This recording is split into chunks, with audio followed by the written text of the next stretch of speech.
Welcome to Jenny Talks. When you think of silk handkerchiefs, pink corduroys, tweed, and double-breasted tailoring, would you associate such a style of dress with some of the poorest slums of Africa?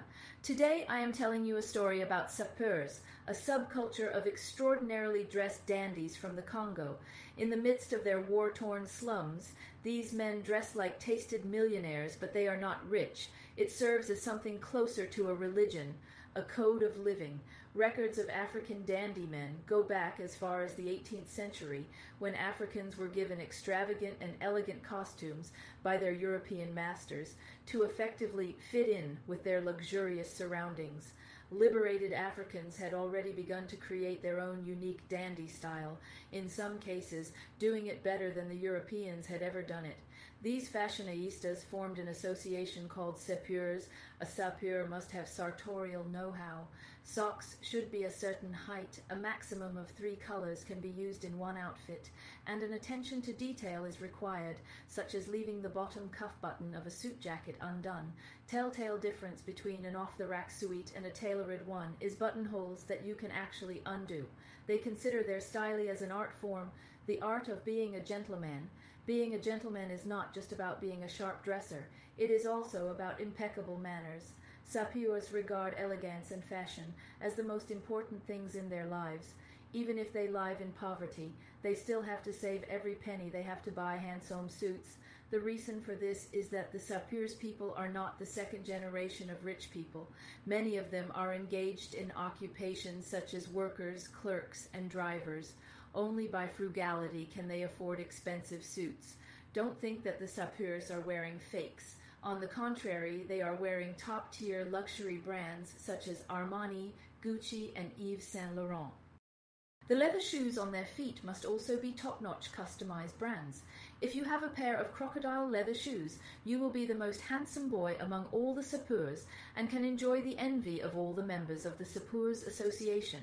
The average monthly salary of these Sapeurs is only $200 to $300, so they have to save up for several months to buy even tone suit.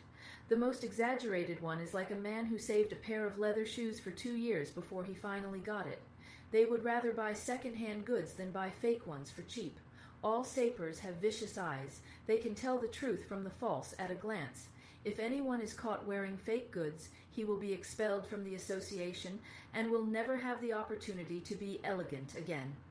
A qualified sapeur must not only own more than a dozen unique suits, but also accessories such as walking sticks, sunglasses, cigars, and umbrellas.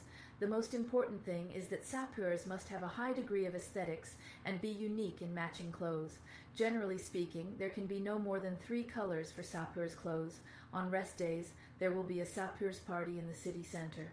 Everyone will dress up in their most expensive and eye-catching suits, bumping heads and rubbing each other's hair to show respect. If it weren't for the low-rise shabby houses around, you would have thought it was a gathering of high-end European people. Some older sapeurs will rely on their vision and aesthetics to teach future generations how to select and match clothing, how to behave gracefully, how to perform eye-catching dance steps, and other knowledge. This is a belief, and they live by it. This culture was only spread among adult men at first, but now it has gradually spread to women and children, and sapeur has also appeared in surrounding countries and regions. Despite the impoverished environment, the sapeurs spend exorbitant amounts of money to pursue the illusory fashion and elegance, which brings an unbearable burden to the family. What do they want? In sapeurs' eyes, clean and decent dressing is an excellent way to inspire people and enhance national confidence. It expresses the confident and cheerful mental outlook of Africans. Not only that, as a group that is highly respected by the locals, whenever there are street fights or neighborhood disputes, sapeurs will often go to mediate and make peace with them in a gentlemanly manner. At the bottom of society, where the government is unable to take care of them, it is the sapeurs who stand up to resist violence. This is why sapeurs are truly respected. Maybe Sapeurs' gorgeous clothes can't cover up the dirty streets around him, but in the bleak background, Sapeurs' burst of bright colors adds a splendor to the gloomy life.